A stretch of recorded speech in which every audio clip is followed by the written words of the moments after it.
Zero Academy. Hello to all. आज हम solve करने वाले हैं सेमेस्टर 1 का इंग्लिश लिटरेसी को। ये आपका एम्प्लॉयबिलिटी का पार्ट है। एम्प्लॉयबिलिटी स्किल के अंतर्गत आपको इंग्लिश लिटरेसी पढ़ना होता है। इसके साथ साथ आपको इससे आईटी के रिलेटेड, कंप्यूटर से रिलेटेड सवाल करने होते हैं, इंटरपर्सनल स्किल से रिलेटेड सवाल करने होते हैं। ये सबका हम एक एक टॉपिक वाइज आपका वीडियो अपलोड करेंगे ताकि आप निश्चिंत हो जाएं कि इतने ही क्वेश्चन करने हैं और इसी क्वेश्चन से आपके एग्ज़ाम में डेफिनेटली आने वाले हैं सारे क्वेश्चन। क्लियर है? ये क्वेश्चंस हमने अपने मनमर्जी के हिसाब से नहीं उठाया है, ये सारा क्वेश्चन निम्मी के द्वारा दिया गया है और आप पता कर सकते हैं कि क्वेश्चंस आपके निम्मी से ही पूछे जा रहे हैं। बहुत सारे बच्चे ये शिकायत करते हैं कि सर बहुत सारा क्वेश्चंस आपका इंग्लिश में है। देखिए, हिंदी में क्वेश्चंस अवेलेबल नहीं होने के कारण हम आपको इंग्लिश में दे रहे हैं और हिंदी में हम अपने मनमर्जी के हिसाब से कुछ भी क्वेश्चन आपको बना के दें और जिसमें आप अपना सिर्फ समय बर्बाद करो, उससे अच्छा है कि आप थोड़ा सा मेहनत करो और जो ऑथेंटिक क्वेश्चंस हैं जहाँ से आपका मैक्सिमम चांसेस हैं क्वेश्चन आने का, आप वहाँ पे मेहनत करो तो वो मेहनत आपका रंग लाएगा। क्लियर है? तो आज हम देखते हैं पहला क्वेश्चन। और रेज्यूमे शुड बी, रेज्यूमे कैसा होना चाहिए उसके बारे में बात कर रहे हैं। Short and precise, fancy and colourful. आप समझिए कि रेज्यूमे होता क्या है। रेज्यूमे क्या है, जैसे कि आपका अपना आईटीआई कंप्लीट हो गया। आईटीआई कंप्लीट होने के बाद आप अपने किसी कंपनी में यदि आपको जॉब चाहिए तो आप अपना एक्सपीरियंस, आपका एजुकेशंस, आपका क्वालिफ़िकेशंस, उन सारी चीज़ों का एक छोटा सा एक पेपर में आपको बना के देना होता है, डिटेल देना होता है कि हाँ हमारा ये है, हमारा एड्रेस ये है, हमारा क्वालिफ़िकेशन ये है, हमारा यहाँ पे इतना इतना एक्सपीरियंस है और हम आपके कंपनी में जॉब करना चाहते हैं। तो ये जो चीज़ें होती है ऑफिशियल तरीके से है तो ऑब्वियसली आपको समझ में आ रहा होगा कि ये फैंसी और कलरफुल तो होने की ज़रूरत नहीं है। आपको ऐसा रिंगा चिंगा करने की ज़रूरत नहीं है। ठीक है? बहुत ज़्यादा लंबा होगा तो कौन पढ़ते बैठे रहेगा उस चीज़ को, इसलिए बहुत लॉन्ग नहीं होना चाहिए। ठीक है? मतलब ऐसा हो कि बहुत छोटा हो, प्रिसाइज हो, ताकि लोग एक नज़र में देखें, साफ़ सुथरे तरीके से हो और उस चीज़ में उनको थ्रू आउट समझ में आ जाए कि आपने उसमें क्या कहना चाहा है। ठीक है? तो करेक्ट आंसर क्या हो जाएगा इसका? Short and precise. नेक्स्ट है, और written descriptions of duties and responsibilities to be carried out in a job is called. ठीक है? जॉब के बारे में कंप्लीट आपके ड्यूटीज़ के बारे में, रिस्पॉन्सिबिलिटीज़ के बारे में जो डिटेल दिया जाता है उस चीज़ को क्या कहते हैं? तो वो क्या कहलाएगा हमारा? Job descriptions. अगला है, और written descriptions of duty and responsibility. ये तो सेम क्वेश्चन है, तो करेक्ट आंसर क्या है हमारा? Job descriptions. After receiving interview call what is the next step. आपको इंटरव्यू कॉल का कॉल आता है, उसके बाद आप नेक्स्ट क्या करोगे? ऑप्शन दिया हुआ इसमें, send application letter.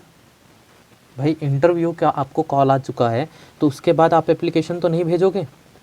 Prepare the resume, आप रेज्यूमे तब कैसे प्रिपेयर करोगे? भैया सबसे पहले काम तो आप रेज्यूमे प्रिपेयर करते हो, रेज्यूमे प्रिपेयर करते हो, एप्लीकेशन लेटर के साथ आप रेज्यूमे सेंड करते हो। जब रेज्यूमे सेंड होता है तब उससे अगर वो इम्प्रेस होते हैं तब आपको इंटरव्यू के लिए बुलाया जाता है और जब आपको इंटरव्यू के लिए बुलाया जाएगा तो आप इंटरव्यू के लिए जाओगे। बात समझ में आ रही है? प्रोसेस किस तरीके से होता है। अगला है, choose suitable WH word for the given sentence. WH word बताना है हमको। एनिमल डू यू लाइक, तो क्वेश्चन जनरली ये पूछता है कि आप कौन सा जानवर पसंद करते हो, तो यहाँ पे करेक्ट आंसर हो जाएगा which animal do you like. ठीक है? जनरली क्वेश्चन यही पूछा जाएगा कि आपको कौन सा जानवर पसंद है। आपको ये तो नहीं पूछा जाता है कि कहाँ जानवर पसंद है और कब जानवर पसंद है। ठीक? इसलिए वाई, वेयर एंड वेन नहीं होगा। करेक्ट आंसर क्या होगा हमारा? विच होगा। अगला है, choose the correct punctuation mark after the word Rohan. Question जो इस तरीके से लिखा है, Rohan, David and Ram are playing hide and seek. ये तीन बंदे हैं जो एक गेम खेल रहे हैं, हाइड एंड सिक। यहाँ पे हमको करेक्ट पंक्चुएशन मार्क बताने हैं। याद रखिएगा, सबसे लास्ट के पहले एंड को जोड़ा जाता है। अभी तो यहाँ पे सिर्फ 3 नाम है। ठीक? अगर 4 भी होता, सबसे लास्ट के पहले एंड को जोड़ा जाएगा। ठीक है? उसके पहले जितने बच जाते हैं उनके बीच में कॉमा लगाया जाता है। जैसे कि राम और श्याम सिर्फ 2 होते तो राम एंड श्याम बोलते। जैसे कि रोहन एंड डेविड, अगर 2 होते तो लास्ट के पहले एंड। अब यहाँ पे तीसरा भी है तो राम के पहले एंड लगेगा तो उसके पहले फिर जितने हैं उन सब के बीच में कॉमा लगेगा। तो करेक्ट आंसर क्या हो जाएगा हमारा ए कॉमा। ठीक है, अगला question, choose the correct response for the given question, how have you been. बहुत बढ़िया, आपसे पूछा जा रहा है कि आप कैसे हैं, तो आप क्या बताएंगे, वेरी वेल एंड यू, कि भाई हम तो बहुत बढ़िया हैं। और आप, मैनर ये भी है कि सिर्फ ये नहीं कि आप ये बता दें कि मैं तो बहुत अच्छा हूँ, लेकिन आप सामने वाले से ना पूछे कि वो कैसा है। ठीक है, तो वेरी वेल एंड यू।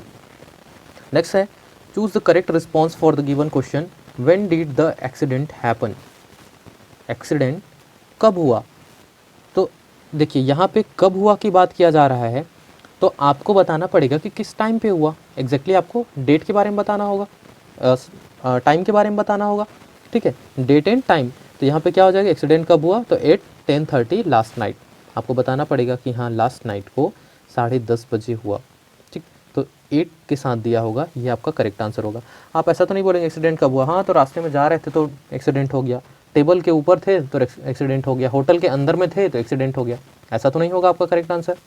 समझ पा रहे हैं आप। नेक्स्ट है, choose the correct tense of verb, dash music when I was child. तो जब आप देखिए यहाँ पे क्या बोल रहे हैं, वॉज मतलब पास्ट की बात कर रहे हैं।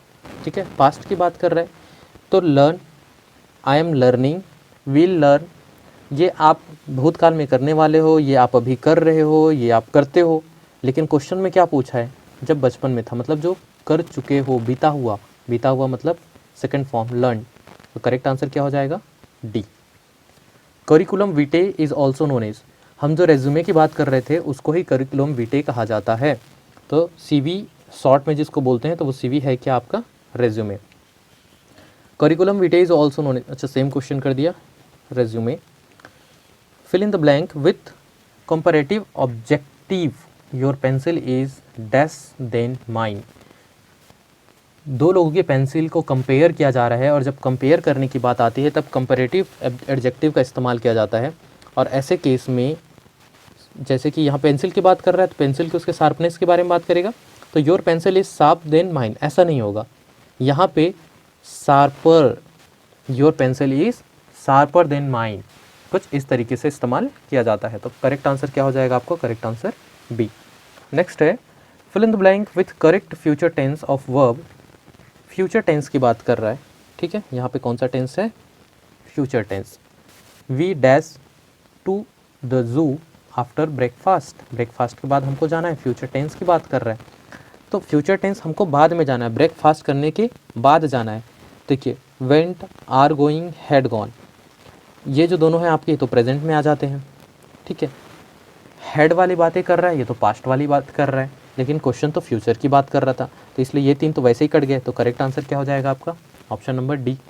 और वैसे भी आपको पता है जब भी फ्यूचर टेंस की बात आती है तो उसमें विल शैल इस्तेमाल किया जाता है। तो we will go to the zoo after breakfast, that is correct. Fill in the blank with correct word, they dash good friend. यहाँ पे बात किया जा रहा है कि इज, एम, आर या वॉज में से क्या करेक्ट होगा। फर्स्ट थिंग, यहाँ पे गुड फ्रेंड्स वो अच्छे दोस्त हैं। ठीक, तो यहाँ पे किसी एक की बात होता, सिंगुलर होता, तब की कंडीशंस पे इज़ का इस्तेमाल किया जाता। प्रेजेंट में सिंगुलर की बात करता, खुद की बात करता तो एम इस्तेमाल करता। लेकिन जब प्लूरल की बात कर रहा है तो यहाँ पे क्या आंसर होगा हमारा, आर। मैंने क्या कहा, ये जो दोनों हैं ये किसका केस का है, सिंगुलर का केस है। आर जो है ये कौन सा केस है, प्लूरल का केस है। क्योंकि दे मतलब कि यहाँ पे किसी एक व्यक्ति की बात नहीं किया जा रहा है, यहाँ पे दो या दो से अधिक व्यक्ति हैं जो कि अच्छे दोस्त हैं। तो दो या दो से अधिक है मतलब प्लूरल है, इसका मतलब करेक्ट आंसर होगा आर। चूँकि ये प्रेजेंट का कंडीशन है इसलिए आर। अगर ये पास्ट वाला कंडीशन होता तब के केस में क्या इस्तेमाल होता, वाज जो है वो सिंगुलर के लिए हो जाता है, और वर जो होता है ये प्लूरल के लिए होता है। ठीक है, नेक्स्ट क्वेश्चन है, fill in the blank with present progressive tense of the verb the train through the tunnel. ठीक, अब इस क्वेश्चन का क्या करें। पहली चीज़, द ट्रेन प्रोग्रेसिव की बात कर रहा है, मतलब जो अभी हो रहा है उसकी बात कर रहा है। तो टनल से ट्रेन जो है पास हो रहा है मतलब अभी चल रहा है, इसका मतलब इंग फॉर्म आएगा, और प्रेजेंट की बात है इसलिए मतलब इज होगा। तो इज़ पासिंग, आपको पता है ना इज़ एम आर के साथ इंग फॉर्म लगता है कंटिन्यूस टेंस पे, तो ये हो गया आपका correct answer is passing. Fill in the blank with proper interrogative adjective. Interrogative adjective मतलब आपको क्वेश्चन पूछना है, डैश आर यू गोइंग, सीधी सी बात है, कोई जा रहा है मतलब कहाँ जा रहा है यही तो पूछोगे, और कहाँ के लिए कौन सा इस्तेमाल किया जाता है, वेयर, तो करेक्ट आंसर क्या हो जाएगा, where are you going. Next है आपका fill in the blank with proper pronoun, I made this cake dash. अब आपको बताना है यहाँ पे क्या होगा।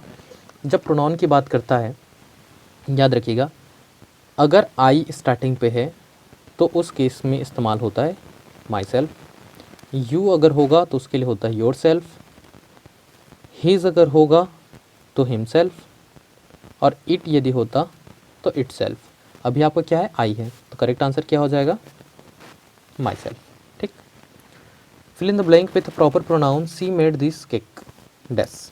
यहाँ पे सी की बात कर रहे हैं, देखिए यहाँ पे आई यू हिज और इट बच क्या गया था, केवल सी, तो सी वाला जो केस होता है उसके केस के लिए होता है हर सेल्फ,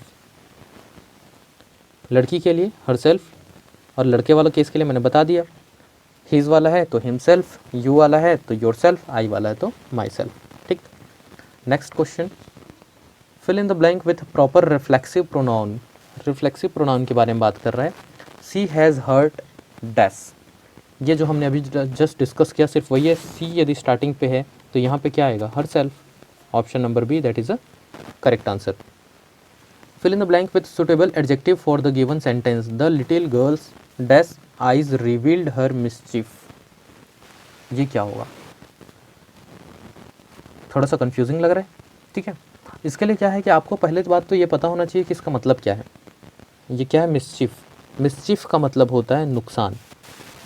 अब किसी छोटी बच्ची की किस टाइप की आँखें आपको ये बताता है कि उसको नुकसान हुआ है, ठीक है। ऐसे कंडीशन में जनरली क्या होता है, जब कोई इंसान दुखी होता है, जब उसका कुछ नुकसान हो जाता है तो जनरली अपनी आंखें मूंद लेता है, यही वाली बात आती है। लेकिन उसके हिसाब से आंसर कौन सा इसमें से करेक्ट होगा। कभी आइज़ की बात करें तो इसका मतलब होता है गोल मटोल आँखें, तो गोल मटोल आँखों देख के तो आपको समझ में आएगा नहीं। अब कमज़ोर आँखें या कोई बीमारी वाले शॉर्ट साइटेड आइज़ जनरली ऐसा आप इस्तेमाल नहीं करते हो, तो उसके बाद ऑप्शन क्या रह जाता है, ऑप्शन रह जाता है ट्विंकलिंग आपका। लेकिन आपने तो ये पढ़ा है ट्विंकल ट्विंकल लिटिल स्टार, ठीक, तो ट्विंकलिंग का मतलब तो चमकना होता है, तो किसी को नुकसान होगा तो उसकी आंखें चमकेगा तो नहीं, आपको ऐसा ही लगेगा, इसीलिए आप डी ऑप्शन नहीं सेलेक्ट करते। लेकिन केवल ट्विंकलिंग का मतलब चमकना होता है, लेकिन ट्विंकलिंग आइज़ यदि एक साथ हो जाए, ट्विंकलिंग आइज़ यदि एक साथ हो जाता है तो इसका मतलब होता है आंखें मूंद लेना, ठीक। अब इससे आपको क्लियर हो जाएगा। Fill in the blank with suitable place preposition, my house dash, my house is dash the third floor. अब आपको बताना है कि आपका जो घर है वो थर्ड फ्लोर पर है, में है, कि थर्ड फ्लोर के अंदर है, ठीक है। तो जनरली आप बात करोगे, जैसे कि मैं बात करता हूँ कि जो पेन है ये पेपर, एग्जैक्टली पेपर के अंदर में तो नहीं है, जब अंदर में होता इनका इस्तेमाल करते, इसके नीचे होता तो अंडर का इस्तेमाल करते, लेकिन ये पेपर के ऊपर में है। पेपर के ऊपर का मतलब अब दो तरीके से होता है, आप समझिए। ये अभी जब मैं ऊपर उठा के रखा हूँ तो भी ये पेपर से ऊपर है, और इसको जब मैं पेपर में रख दिया हूँ तब भी ये पेपर के ऊपर है। तो जब उसके कांटेक्ट में होता है, इसके सतह में जब रखा हुआ है, लेकिन है तो ऊपर में ना, लेकिन कांटेक्ट में है, तब की कंडीशन में आंसर होता है हमारा ऑन, ठीक। और अगर ये जैसे कि ऊपर की बात करते हैं, कांटेक्ट नहीं है, जब कांटेक्ट नहीं होता तब की केस में क्या हो जाता, एबो। तो घर जो होगा वो थर्ड फ्लोर में होगा ना, थर्ड फ्लोर से हवा में ऐसा अटका तो नहीं होगा, तो इसलिए करेक्ट आंसर क्या हो जाएगा आपका, on. My house is on the third floor. बात समझ में आ रही है। इन का मतलब अंदर होता है, अंडर का मतलब उसके नीचे होता है। जैसे कि आप बोल सकते हो कोई टेबल है, टेबल के ऊपर अगर आप बुक रखे हो तो वो ऑन द टेबल होगा, टेबल के नीचे यदि आप बुक रखे हो तो वो अंडर द टेबल होगा। नेक्स्ट है fill in the correct question word, dash is the speaker at the function. अब आपको फंक्शन में स्पीकर कौन है ये पूछ रहे हैं ना, तो कौन का के लिए क्या इस्तेमाल करते हैं, हु को इस्तेमाल करते हैं। हु के लिए कौन, वाई का मतलब क्यों, वेन का मतलब कब, और व्हाट का मतलब क्या। तो करेक्ट आंसर क्या हो जाएगा, आपको पूछना है कि कौन स्पीकर है फंक्शन का, तो कौन के लिए इस्तेमाल होता है, हु।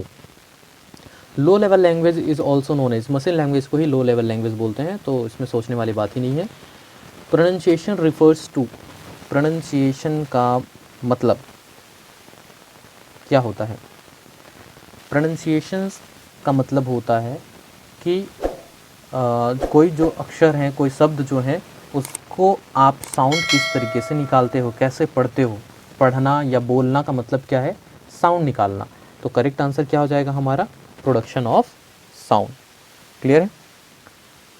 ये जो है डिप्थोंग, इसका मतलब होता है संयुक्त स्वर, कॉन्सोनेंट आप जानते हो।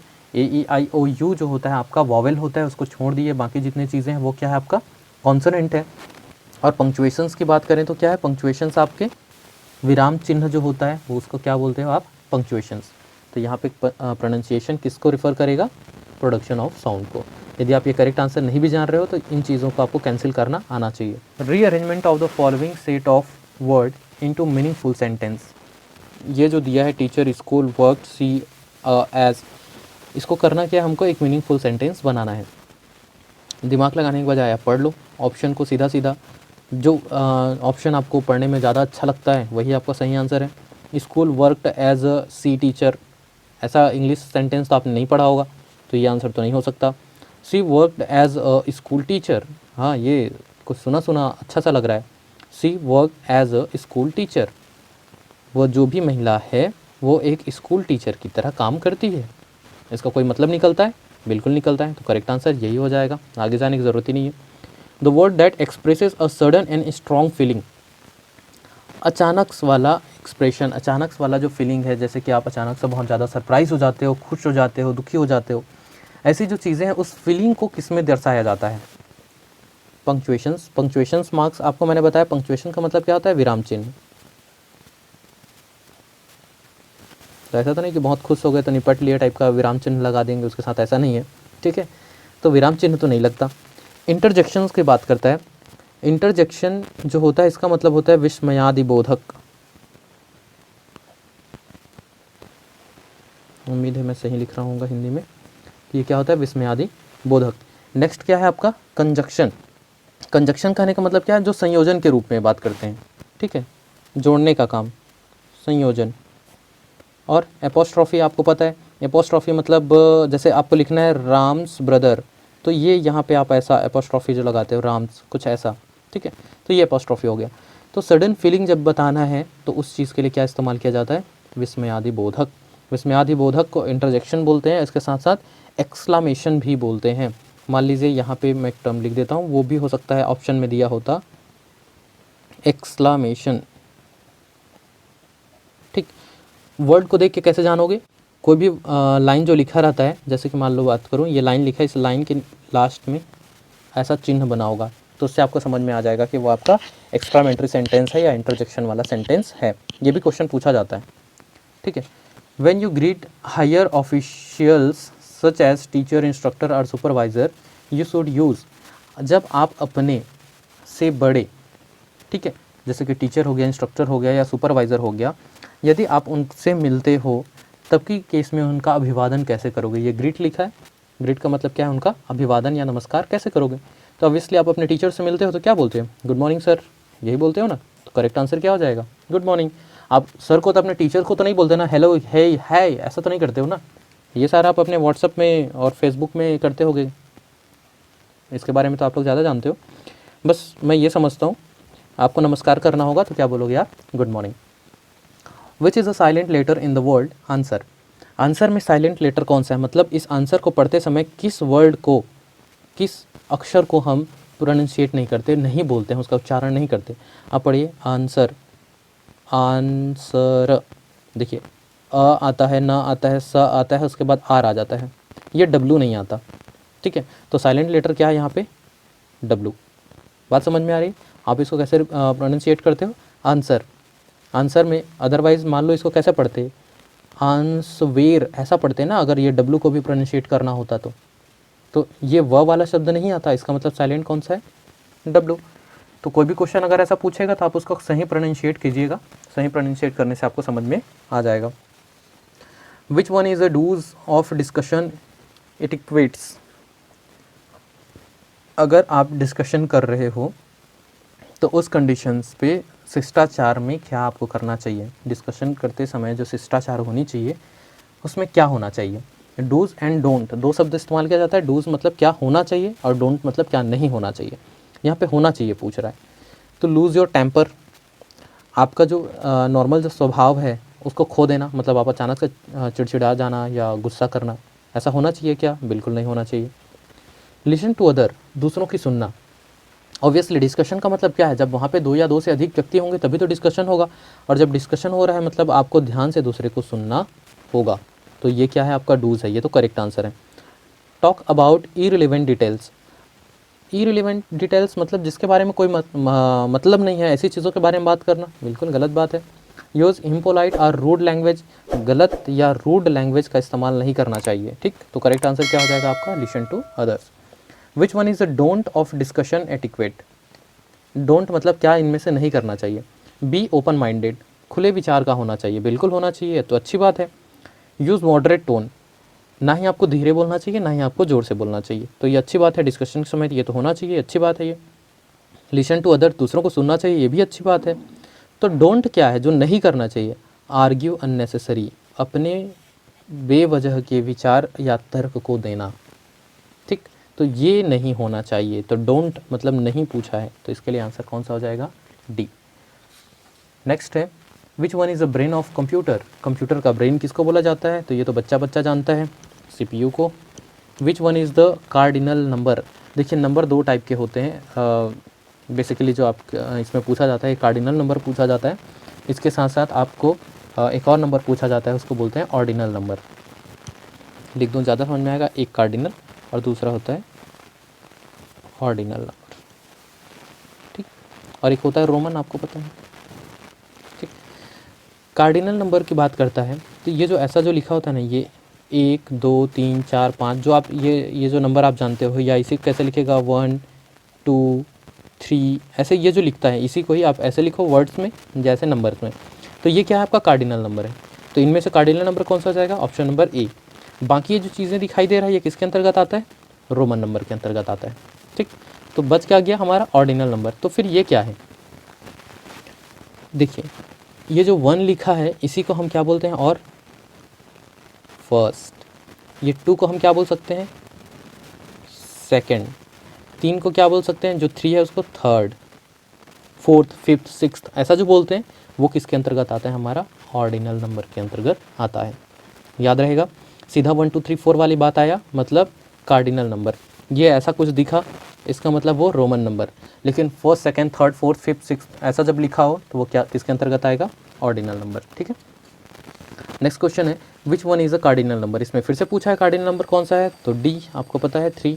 विच one is a cardinal number, फिर इसमें पूछा है, देखिए ये जो है आपका रोमन है, ये 10th बोल रहा है, फर्स्ट बोल रहा है, 10th बोल रहा है, तो ये सब किस में आ जाएगा आपका, ऑर्डिनल में आ जाएगा। तो करेक्ट आंसर क्या हो जाएगा आपका, D, that is a cardinal. Which one is a cardinal number, इसमें फिर से पूछ रहा है 1 1 2 3 जो होगा वो कार्डिनल होगा, तो करेक्ट आंसर ये देखिए यहाँ 5th 8th सेकंड फर्स्ट ये सारे किस में आ जाते हैं, ऑर्डिनल नंबर पे। तो हमारा कार्डिनल पूछा है तो 1। विच one is an exclamatory sentence, मैंने अभी बताया था ना कुछ देर पहले, इंटरजेक्शन और क्या बोलते हैं एक्सक्लामेटरी सेंटेंस क्या होता है, विस्मयादि बोधक सब वाक्य कौन सा है। तो विस्मयादि बोधक को जानने के लिए सीधी सी बात है, जिसके पीछे में ये वाला सिंबल बना होता है वही विस्मयादि बोधक है।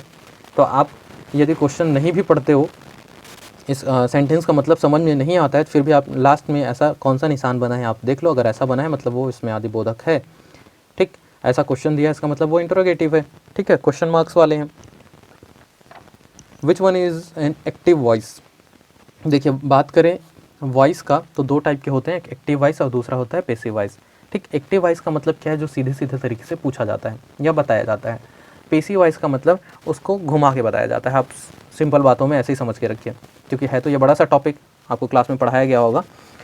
तो जो सीधा सीधा पूछा जाता है अफर्मेटिव सेंटेंस जो होता है उसको हम बोलते हैं एक्टिव वॉइस। तो यहाँ पे जैसे बोल रहे हैं Ram has pass the exam, ठीक बात है, राम ने अपना एग्ज़ाम पास कर लिया। ठीक, तो सीधा सीधा पूछा, इसका मतलब वो क्या है, एक्टिव वॉइस। लेकिन ऐसे कोई जिसमें बाई वाले टर्म्स आया लास्ट में, ऐसे बाई वाले टर्म्स आए, इसका मतलब वो किस में आ जाएगा, पेसिव। ठीक, जैसे इस क्वेश्चन को मान लो मैं बोलता हूँ एक्टिव वॉइस का क्या मतलब है कि राम ने एग्ज़ाम पास किया। ठीक, लेकिन वो एग्ज़ाम राम के द्वारा पास किया गया, बात तो वही है लेकिन घुमा दिया गया। बाई वाला टर्म आ गया तो उसका मतलब वो किस में चेंज हो जाता, वो पेसिव में चेंज हो जाता। बाई वाला यदि बात आया तो पेसिव। सीधा सीधा आप दिमाग में यही रखो, बाई वाला दिखा तो पेसिव, नहीं है तो एक्टिव। हालांकि सिर्फ इसी मोड पे ही नहीं जाते, ज़रूरी नहीं कि बाई वाला हो, लेकिन आपके एग्जाम में जो आएगा तो इतने से काम चल जाएगा। Which one is an passive voice. Passive voice मैंने अभी बताया ना आपको, देखो इसमें बाई नहीं है, बाई नहीं है, ये है बाई, यस, ऑप्शन करेक्ट हो जाएगा C. Which one is not a conjunction. Conjunction नहीं है, कंजक्शन का मतलब मैंने आपको बताया था क्या होता है, संयोजन, जो जोड़ने का काम करता है। तो एंड बिल्कुल जोड़ने का काम करता है, जैसे कि मैं बोलूँ राम और श्याम, बिल्कुल जोड़ने का काम किया। राम या श्याम, तो ये भी जोड़ने का काम कर रहा है। राम किंतु श्याम, ये भी जोड़ने का काम कर रहा है। लेकिन ये है ऑन, राम के ऊपर श्याम, ऐसा तो नहीं बोलेंगे ना। ठीक, तो ये वाला हमारा हो जाएगा नॉट अ कंजक्शन, मतलब ये जो तीनों है ये क्या है, कंजक्शन है। ऑन जो है वो हमारा कंजक्शन नहीं है। Which one is not a benefit of role playing. Role play जो करते हो, जैसे कि आपके संस्थाओं में कुछ प्रोग्राम होता होगा जिसमें आपको रोल प्ले करना होता है, तो उसके फ़ायदे क्या नहीं है, नॉट बोला है, क्या फ़ायदा नहीं है। ठीक है, बिल्ड कॉन्फिडेंस, कॉन्फिडेंस बढ़ता है, तो बिल्कुल ये तो उसके फ़ायदे हैं, कॉन्फिडेंस तो बढ़ता है, अच्छी बात है। लिसनिंग स्किल, आपको सुनने की जो क्षमता जो होता है डेवलप, बिल्कुल होता है, आपको ध्यान से सुनना पड़ता है चीज़ों को। Develop creative problem solving skill, creative, बिल्कुल नए नए ड्रामा करना है तो उसके लिए तो आपको क्रिएटिव बनना ही पड़ेगा ना, तो ये भी इसके फ़ायदे हैं। डेवलप बोर्डम, बोरियतनेस, बोरिंगनेस, बोर्डम जिसको बोलते हैं, आप भाई ड्रामा देखने गए या ड्रामा कर रहे हो तो आप बोर कैसे होगे, देखने वाले हो भी सकते हैं पर जो ड्रामा कर रहा है वो तो बोर नहीं होगा, क्योंकि उसको तो पूरा टेंशन देना है। तो डेवलप बोर्डम ये हमारा उसका फ़ायदा नहीं है, तो नहीं है पूछा, इसलिए करेक्ट आंसर हो जाएगा D. Which one is not a vowel, आपको पता है वॉवेल की बात करें तो ए ई आई ओ यू 5 होते हैं, तो इसमें ये क्या एक एफ आ गया है, गलत बात नहीं होगा। Which one of the following is a good office etiquette. Office शिष्टाचार क्या है, वन शुड ड्रेस फॉर्मली, किसी को फॉर्मल ड्रेस में आना चाहिए, बिल्कुल आना चाहिए, अच्छी बात है। One should not be punctual on time, क्या समय में नहीं पहुंचना चाहिए, बिल्कुल गलत बात, समय में पहुंचना चाहिए। One should have fancy mobile ringtone, मतलब बस तेरा तेरा तेरा सुरूर वाला गाना बज जाए, ऐसा होना चाहिए क्या, बिल्कुल नहीं होना चाहिए। One should litter one's other place work place, litters का मतलब क्या होता है, कचरा, कूड़ा कचरा फैलाना, तो किसी दूसरे के काम करने वाली जगहों को गंदगी फैलाना, क्या ऐसा शिष्टाचार होना चाहिए, बिल्कुल नहीं होना चाहिए। क्वेश्चन में क्या पूछा है, क्या होना चाहिए, तो करेक्ट आंसर हो जाएगा आपका option number A. Word that is pronounce the same as another word but differ in meaning, यहाँ पे ये बोला जा रहा है कि जिसका प्रोनाउंसिएशन तो सेम होता है लेकिन मीनिंग जो होता है वो डिफरेंट होता है, तो उसका करेक्ट आंसर हो जाएगा आपका होमोफोन। इसके अलावा ध्यान रखिएगा, होमोफोन का मतलब क्या हो, जिसका उच्चारण तो सेम है, मीनिंग अलग है। लेकिन होमोग्राफ जो होता है इसका मतलब ये है कि उसका वर्तनी समान होता है, वर्तनी जो है वो समान होता है। वर्तनी समान कहने का मतलब क्या, लिखा एक जैसे जाता है लेकिन उसका मतलब अलग अलग होता है, तो उसको होमोग्राफ बोलेंगे। अलग अलग उच्चारण, उच्चारण सेम होता है लेकिन मीनिंग अलग होता है तो होमोफोन बोलेंगे। फ़ोन से आप उच्चारण करते हो, आप ऐसा समझ जाओ, है ना, बात करने वाला जो बात है उच्चारण वाला फ़ोन में होता है तो होमोफोन। और ग्राफ आप किसी पेपर में ऐसा लिख के बताते हो, है ना, तो इसका मतलब जब वर्तनी की बात आती है तो होमोग्राफ मतलब वर्तनी समान होगा लेकिन मतलब उसके अलग अलग होंगे। तो ये कुछ क्वेश्चंस थे आपके इंग्लिश लिटरेचरी से लेकर जो आपका निम्मी ने आपको दिया हुआ है, और यही क्वेश्चन से ही, यहीं से ही सीधे सीधे आपके सवाल पूछे जाएंगे, तो रट डालो इसको, इसमें कोई दो राय वाली बात नहीं है, बस रट लो, क्वेश्चन सीधे उठा के आएंगे। इसके अलावा आईटी लिटरेचरी और बाकी जो चीज़ें रह गई है उसका भी वीडियो हम धीरे से अपलोड कर रहे हैं, तो आप हमारे साथ बने रहिएगा। सो अभी के लिए बस इतना ही, stay safe, keep learning, thank you.